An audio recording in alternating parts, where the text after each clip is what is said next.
მოგეხსენებათ, ტელეკომპანია ვარსკვლავები ხშირად აწარმოებს მონიტორინგს საქართველოს რაიონებში. იქ, სადაც ყველაზე მეტად ჩანს ქართული კულტურის უდიდესი პოტენციალი, რომელიც ძალიან ხშირ შემთხვევაში ისე არ ვლინდება საზოგადოდ, როგორც იმსახურებს ეს კულტურული პოტენციალი. რაიონები, რომლებიც ძალიან ხშირად არის ესეთი დახუნძლული ნიჭიერი ადამიანებით, დახუნძლული ნიჭიერი მომავალი თაობით და რაც ყველაზე მთავარია, ბავშვებით, რომლებსაც აინტერესებთ და უყვართ ეს კულტურა. ტელეკომპანია ვარსკვლავები ამჯერად ხაშურში მიემგზავრება. დიახ, ხაშურში სტუდია ციცინათელას, ანსამბლ ციცინათელას საიუბილეო საღამოზე და ჩვენ გვაქვს ინფორმაცია და ზუსტად ვიცით მონიტორინგის საშუალებით, ასევე რომ ანსამბლი ციცინათელა ერთ-ერთი საუკეთესო ანსამბლია, ერთ-ერთი საუკეთესო საბავშვო სტუდია არა მხოლოდ რეგიონში, არამედ თამამად შეიძლება მას პრეტენზია გქონდეთ იმისთვის, რომ ის არის ერთ-ერთი საუკეთესო ქვეყნის მასშტაბითაც. მაქვს ინფორმაცია, რომ გივილიჩელი ადამიანი, რომელიც ამ ანსამბლს უკვე ძალიან დიდი ხანია ხელმძღვანელობს, მე არ ვიცი ზუსტად რამდენი წლის იუბილე აქვს, ჩავალ ხაშურში და იქ გავიგებ და იქ გავესაუბრები ამ ანსამბლის ხელმძღვანელობასაც, მათ მშობლებსაც, ბავშვებსაც და მოდი ერთად შევამოწმოთ რამდენად სიმართლეს შეეფერება ეს ინფორმაცია. თუმცა გულის სიღრმეში ჯერა, რომ ეს ის ანსამბლი და ის საბავშვო სტუდია, რომელსაც ზუსტად შეესაბამება ის სიტყვები, რომელიც მე თავში ვახსენე. მაშასე ხაშური ანსამბლი ციცინათელა, რომელსაც საიუბილეო წელი აქვს. ერთად წავიდეთ და ერთად შევამოწმოთ ეს ბავშვები.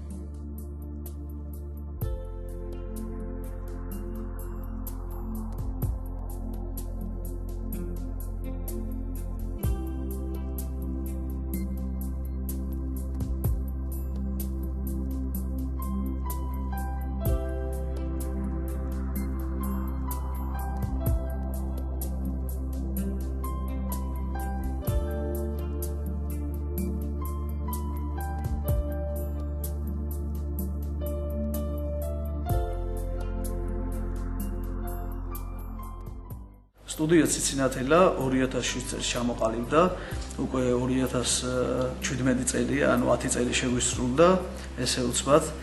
და რაც მთავარია, ეს 10 წელმა გაიარა ძალიან ესე ვთქვათ ნაყოფიერად და კმაყოფილი ვარ მე ჩვენი მუშაობის, ესე ვთქვათ, თავიდან მახსოვს სულ 12 ბავშვი იყო, როდესაც ახლა ასობით ბავშვი დადის ჩვენ სტუდიაში და რაც მთავარი იყო, ეს იყო ჩემთვის ყველაზე მთავარი და მნიშვნელოვანი, რომ ჩვენ დავიწყეთ ქართული სიმღერის შესწავლა. და მაშინ უკვე იყო ტენდენცია ყველა ნებისმიერ პროექტში, რომ ქართულ სიმღერას ფაქტიურად ყურადღება არ ექცეოდა და თუ ექცეოდა ყურადღება ძალიან ისე, რომ უბრალოდ ამ იმისთვის კეთდებოდა, რომ ქართული სიმღერა მაინც გავაჟღერეთ. აი ხო იყო ამისთვის, მხოლოდ მშობლების მოთხოვნაც იყო, რომ აი ჩვენ გვინდა რომ რაღაცა ის სიმღეროს ელვის პრესლი იქნება თუ ის ჩვენ მე რეტროგრაზი არა ვარ, წინააღმდეგი არა ვარ ესეთი რამის, მაგრამ სულ მეუბნეოდი რომ როდესაც რეზულაღიძის ქვეყანაში, გიორგი ცაბაძის ქვეყანაში ცხოვრობ, არჩილ კერესელიძე და სულხან ცინცაძე, ნუ ასე შეგვიძლია გავაგზავნოთ ეს ბუბერას კომპოზიტორების ჩამოთვლა. არ შეიძლება უბრალოდ რომ შენ ამ კომპოზიტორებს აცდე, მათ შემოქმედებას ესე ვთქვათ და პირდაპირ დაიწყო რაღაცა სხვა ფესვზე დამყნობა ესე ვთქვათ. მოდი ჯერ ვისწავლოთ ჩვენი, მეუბნეოდი გავაკეთოთ ჩვენი და აი მე რა თქმა უნდა, სწორებასაც კი სწორად მოვახდენთ იმ მუსიკისას, მივხვდებით ჩვენ როგორი გემოვნება გვაქვს, რა მემკვიდრეობა გვაქვს და ესე ვთქვათ, პატა არ უნდა ვეძებოთ თურაშაურის პატრონებმა ჩემი აზრია ეს ყოველ შემთხვევაში და ეხლა უკვე შოულების აზრიც ესეთია. ანუ ზარდი ბავშვების ნაკადი ჩვენ სტუდიაში ალბათ იმანაც გამოიწვია, რომ კარგად ვაკეთებდით ხარისხიერად ამ ყველაფერს მართლაც. დიდი მადლობა მინდა უთხრა მე ქალბატონ თამარ ჭოხონელიძეს, კობა კალანდაძეს, ვის თამრიკო ჭოხონელიძეს, დები ჭოხონელიძეების სტუდიაში გავიარებ პრაქტიკა, შემდეგ უკვე იქ მუშაობდი მე, ვასწავლიდი და ესე ვთქვათ, ბავშვებთან მიტანის ხელოვნება, ესე ვთქვათ, კიდე ცალკე ფენომენი ეს, რომ ბავშვს სწორად მიაწოდო. ამან ეხლა რაც ყველაზე მთავარია, ქართული სიმღერა არ არის დამოუკიდებელი ფენომენი და შევიდა უკვე ბავშვი ქართული კინოსადმი ინტერესი, იმიტომ რომ იმ პერიოდში თითქმის ყველა გემოვნებიანმა და კარგმა ჰიტმა, ესე ვთქვათ, ქართული მუსიკა მოიყარა კინომუსიკაში. თავი, ესე ვთქვათ, იწერებოდა ფილმებისთვის მუსიკა და უკვე ბავშვები დაინტერესდნენ. იქ მაგდანას ლუჯას უყურებდნენ, როცა მენახშირეს ვასწავლიდი, ვაშიაჩუკი ვნახე მასწავლებელო ფილმი, საზამთრო სიმღერა, არაჩვეულებრივი მულტფილმი, ხო?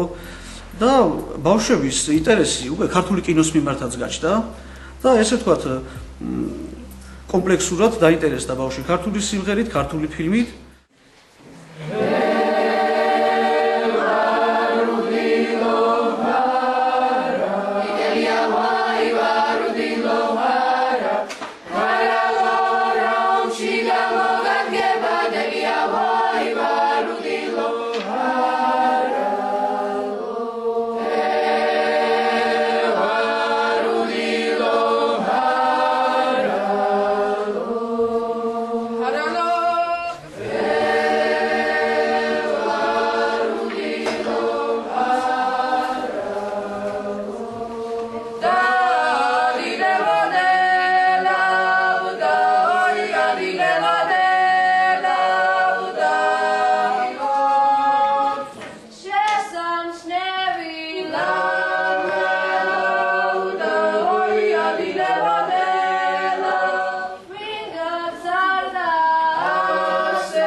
სტუდია ციცინათელას მუშაობის პერიოდში, როდესაც უკვე 4 წლიანია ჩვენი სტუდია, მინდა გითხრათ და 4 წელი, როდესაც დაამთავრა ბავშვმა და შემდეგ არის რომ ჩვენ ვიღებთ 5 წლიდან, ესე ვთქვათ, 15 წლამდე. ბავშვმა დაამთავრა ზოგიერთი რომ არის მე-4, მე-6 კლასში, ხო? ანუ სტუდია დაამთავრა საქმის. უკვე გაჩნდა ეს ლოგიკური კითხვა. ამიტომ ჩვენი ინიციატივით შეიქმნა ანსამბლი სტუდიის ბაზაზე, ანსამბლი ციცინათელა, სადაც განსაკუთრებულად ნიჭიერ ბავშვებს მოუყარეთ თავი და ეს ანსამბლი უკვე ჩვენი მუნიციპალიტეტის დახმარებით არის ხაშურის კულტურის სამსახურთან არსებული ანსამბლი, ესე ვთქვათ, უფასოა ყველა ბავშვისთვის ხელმისაწვდომი და უფრო მეტად ინტერესის გაჩნდა, ბავშვებს ხალისი გაუჩნდა და პირველი ნაბიჯი იყო, როდესაც ბატონი კობა კანადაძე ჩამობრძანდა ჩვენთან, ჩემი უნივერსიტეტის ლექტორი, ჩემი უფროსი მეგობარი და დავიწყეთ უკვე საანსამბლო მუსიკის დამუშავება, იყო პირველი ჯანსუღ კახიძის კრიმაჭული გავაკეთეთ ჩვენ ეს ურთულესი ნაწარმოები, შემდეგ გიორგი ცაბაძის სიმღერების კოლაჟი და პირველად გავედით ნიჭიერში, პროექტ ნიჭიერში. ეს იყო 2013 წელი. პროექტ ნიჭიერში ნახევარფინალისტები გახდნენ ბავშვები, საკმაოდ წარმატებულად მიიღეს მონაწილეობა. უამრავი პროექტები არდგეზე ყოველ წელს ვიღებთ მონაწილეობას ჩვენი სტუდიაში, როგორც საესტრადო სიმღერა, ასევე ხალხური სიმღერა ისწავლება პარალელურად და საკმაოდ მაღალი დონის სპეციალისტი ხალბატონი ლედი კუთხაშვილი ასწავლის ამ ყველაფერს.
ანუ ჩვენი კიდევ ერთი მონაწილე იყო, არ შემიძლია არ გამოყო ნინი მარხაზიშვილი, ეს პატარა გოგონა, რომელიც X ფაქტორში, ესე ვთქვათ, გაუშვით, არანაირი, ყველანაირი პროგნოზის გარეშე ხლა, იმიტომ რომ ისეთი ძლიერი მონაწილეები გამოდიან ზოგადად პროექტში, რომ ვერ ვიტყოდი ჩვენ, რომ ნინი მიაღწევდა იმას, რომ 2 სკამამდე მივიდო და არა თუ 4 სკამი იყო, შემდეგ 2 სკამი.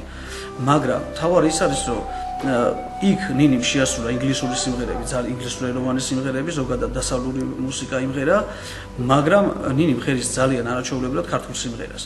და ეს ჩანდა მის ნებისმიერ აი გერაში, სუნთქვაში და თავარი იყო ეს, რომ ნინი მიცის ხოლმე, რომ მივცევ დაუშვათ ახალ მელოდიას, იძახის, რომ აი ქართული სიმღერა რამდენად რთულია სამღერად, ვიდრე ინგლისური. აი ეს არის თავარი მომენტი, რომ უკვე ქართულად რომ კარგად გაიმართება ბავშვი, ესე ვთქვათ, ქართულ სიმღერაზე, ეზიარება ქართულ სიმღერას. ასე ვთქვათ, არ არსებობს რომ ავარდეს მე რაღაცაზე, რომ აუ ეს რა მელოდიაა და ეხლა რომ გოგიცაბაძის მთვარეს რო იმღერებდა, ესეთ რაღაც სასწაულ ჰარმონიას და აკორდებს შეეხები, იქ უკვე ეხლა 3 აკორდიანი და 4 აკორდიანი. მე მესმის რომ იმპროვიზირებულია და ძალიან ლამაზია, მაგრამ მე მაინც ვამბობ რომ ქართულ მუსიკას და კოსმოსშიც არის და ხელიც აქვს მოწერილი, არა აქვს ამას ბადალი, მაგრამ აუცილებლად ბავშვი უნდა ეზიაროს ყველანაირ მუსიკას, მხოლოდ იმის შემდეგ, რასაც ქვია ქართული სიმღერის სკოლის გავლა.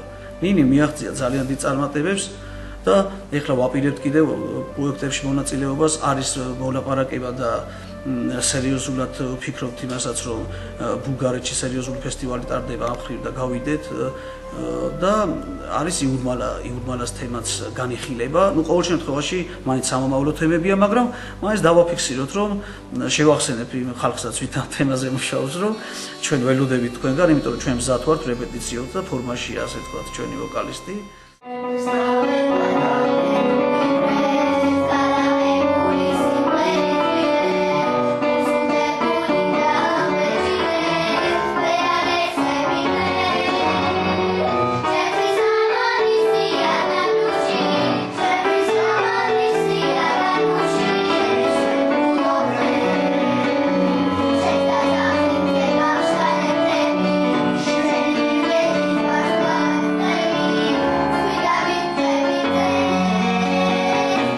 ჩემი ორივე შვილი დამყავს ციცინათელაში. საკმაოდ კმაყოფილი ვარ, როგორც ესტრადით, ასევე ხალხური ჟანრით. აქვთ ძალიან ესეთი, ასე ვთქვათ, აქტიური გამოსვლები სხვადასხვა ფესტივალებზე. აყავთ ძალიან წარმატებული ბავშვები, რომლებიც დაამთავრეს და არა მარტო ასევე მოქმედი. ყველა მშობელს ვუჩვევ აბსოლუტურად, რომ ხაშურში როდესაც სანამ გადაწყვეტილებას მიიღებენ ბავშვის, ასე ვთქვათ, სამუსიკალურ მომავალთან დაკავშირებით, მიიღონ გადაწყვეტილება ციცინათელაში ატარონ თავიანთი შვილები. ჩემს საყვარელ ციცინათელებს ულოცავ 10 წლის თავს. ძალიან ბედნიერი ვარ, იმიტომ რომ მე ციცინათელებთან ერთად გავიზარდე, გავძლიერდით. მადლობა ბატონ გივილიჩელს, მარიამ ლედიკ-ხაშურელს, იმიტომ რომ ჩვენი ბავშვებისთვის არ დაიშურეს არანაირი ენერგია, გაზარდეს ბავშვები ქართული სულისკვეთებით, ქართულ სიმღერებზე, რაც პირველ რიგში მთავარია. ბედნიერი ვარ. კიდევ და კიდევ ულოცავ ციცინათელებს 10 წლის თავს. აბსოლუტურად ნებისმიერ პროექტში დაბრუნებული ვარ. ვინც ფინანამდე მიდის, ვინც ესე ვთქვათ, რაღაცას დებს, ნამდვილ შედეგს და მთავარია აი გულით და სულით ღერის 21 საუკუნეში ხარ დამიჯერეთ, ხმით და რაღაცა იმით ვერავის ვერ გააკვირვებ, ელემენტარულად არის ეს გული, სული, მაინც აი ჩამოდიან ეს ბათუმელი ბავშვი იქნება ხაშურელი თუ გორელი თუ რაღაცა სულ სხვა სითბოთი და კულტურით და იმით ღერის. ეს თუნდაც ინგლისური სიმღერა იყოს, არ არის პრობლემა. მე უბრალოდ ვამბობ, რომ მეტი დივიდენდი უნდა ჩავდოთ რეგიონებში. ამ ეტაპზე მე ხაშურზე ვილაპარაკებ, უნიჭიერეს ბავშვები მოდიან და ვერ ვიტყვი, რომ ჩვენი ხელისუფლება ინერტულია თქო ამ ხრივ. ნამდვილად რაც არის მეტნაკლებად შესაძლებელი გვიდგას გვერდით. არის ახლა დარბაზი რემონტშია ჩაშვებული და გვიკეთდება, ესე ვთქვათ, დარბაზი, განათება უნდა შეისყიდო, რამდენადაც ვიცი და დარბაზიც ჩვენ ასამს მაგალითად უფასოდ ეთმობა და ესეც ძალიან დიდი სტიმულია, ესე ვთქვათ. ამ ხრივ ბავშვებს აქვს შესაძლებლობა ერთ რამესაც გავუსვათ ხაზი, რომ დედაქალაქთან შედარებით არის უფრო იაფი აქ, ასე ვთქვათ, თვიური გადასახადი, ყოველთვიური გადასახადი და ამ ხრივაც მშობლები არიან, ესე ვთქვათ, მეტნაკლებად კარპირობებში. და რაც შეეხება სწავლის დონეს, ნამდვილად არ არის ნაკლები, ესე ვთქვათ, ცოდნის მხრივ და შედეგის სახეზეა. ჩვენ უბრალოდ გვინდა ვთქვათ, რომ მეტი მომღერალი, მეტი პროფესიონალი ჩამოვიდეს რეგიონებში, იმიტომ რომ აი ძალიან დიდი სითბო მიაქვთ მართლა თვითონაც აღნიშნავენ ხოლმე ბავშვებიც მინდა რომ აი ჩამოყალიბდნენ გემოვნებიან მუსიკას მოусმინონ აი მე მყავდა ბატონი ბერსოკალინდაძე იყო ჩამოვზანებული ჩვენი ივერიელები არაჩვეულებრივი კონცერტი და აი ბავშვები იყვნენ რომ თემური ციკლაური რო გიმღერებს ეხლა უფრო მეტი კაცი ხარ ხო რაღაცა გამოვიდნენ და აი ეს მინდა რომ აი ეს სახეები არ დაეკარგოს რომ აი ჩვენში ვინც დარჩა რომ ეს ვაშკაცური სახე ესეთი ეხლა ცუდად არ გამიგოთ, მაგრამ არ მინდა რომ ჩემი მოსწავლე დაუშვათ უყურებდეს აი რაღაც ცხვიში გაყრილ საყურეს, აი რაღაცა მე მინდა უფრო კაცურად, ვაშკაცურად. თუმცა ეს არის ეხლა არავის იმიჯს არ ვეხები მე, მაგრამ მაინც ვფიქრობ რომ ჩვენ აი ქართული სტერეოტიპი რაცა ვართ, არ უნდა დავკარგოთ ეს და ამაზე მე ჩვენ აღმოჩნდა ეხლა არავის ნაკლები ევროპელი არ ვართ ჩვენ არც ერთი ხო სიტუაციაზე. და ვიზუალურად ეხლა რაღაცა მუდავებონებით თუნდაც ინგლისელს, თუნდაც ბერძენს, ხო? ვიყოთ ქართველები, მაგრამ ღირსეულები და ევროპაშიც ღირსეულად ვიქნებით და ყველგან პატიჟს გვცემენ, ასე ვთქვათ. ასე რომ ჩემ ნიჭიერ ბავშვებს წარმატებას უსურვებ მე. მინდა პირველ რიგში იცოდნენ სულხან ცინცაძე, არჩილ კერესელიძე, გიორგი ცაბაძე, რევაზ ლაღიძე, ჯანსულ კახიძე, იცოდნენ ეს ფენომენი გია ყანჩელი, როგორ არ ვახსენო ეს პიროვნება, ესენი იცოდნენ, მათ სიმღერები იმღერო და მე რა თქმა უნდა ჩვენ მე ელტონ ჯონის სიმღერებსაც ვასწავლი, რაც გემოვნებიანი აქვს დაწერილი კაც რას ვერჩით, მაგრამ ყოველ შემთხვევაში უკვე ბავშვები კარგად საზღვრავენ, რომ რეზო ლაღიძე იყო რეზო ლაღიძე და ნამდვილად სხვა ღირებულებების მატარებელი და მის მუსიკასაც ეთყობა ეს.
დიდი მადლობა კიდევ ერთხელ მომთანებისათვის, გილოცავ 10 წლის იუბილეებს ამ სტუდიისას და ეს არ არის პატარა საქმე, რომ ესეთი ძალიან მაგარი სტუდია გვაქვს ხაშურს და ხაშურელებს. სულ ზევით მამუკა ჩაკვიანის უჭვიანესი კაცის ესეთი ლამაზი სიმღერა თავის ლექსით და თავის სიმღერით.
გამარჯობათ, აი ჩვენი დიდი პატრიოტია, რომ ესე მილიონი პოსტ უნდა. ჩავარდოთ რა happy birthday და ნემნენა უკვე ოსმოსად და.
მარია მასწავლებელი და გირი მასწავლებელი.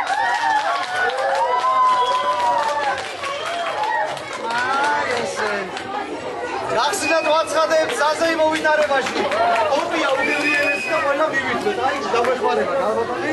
ციცინათელას გაუღა!